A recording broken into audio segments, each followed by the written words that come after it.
اكتر مما يفيده. اتفق ومش معك. مستاهل الامور ان مجلس الاداره يهرب او ما يهربش، الحكايه في ابسط من كده بكتير. لكن انا نقطتين ليه ملاحظه مهمه. اتفضل.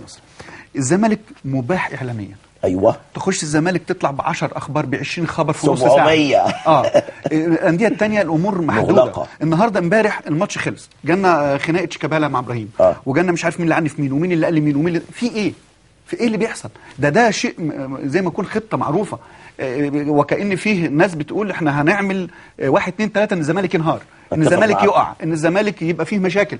انا بنصح المسؤولين عن الزمالك سواء في الجهاز الفني او في الاداره، الامور يبقى فيها بيت عيله. الامور كلها تبقى فيه انا عايز اعنف بيني وبين ما ينفعش مهما كان اللعيب صغير ان يعوا تماما ان الاعلام عليهم ومقصود ان يبقى عليهم. عايز اقول لك على حاجه صح حسن، يعني نتحدث بجرأة. نعم. هل كان يستطيع الاعلام ان يذهب ليصور عند غرفه ملابس النادي الاهلي لو ان الاهلي اسمح لي، ما حدش كان هيسمح للاعلام يدخل.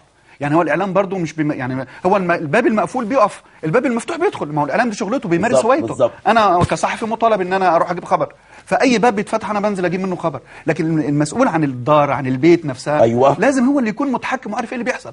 مهما يحصل جوايا مشاكل، اما تطلع في الاعلام الجمهور ويعي نجوم الزمالك ان وراهم اعلام لازم يحافظوا على تصرفاتهم. الاعلام لونه احمر بشكل كبير.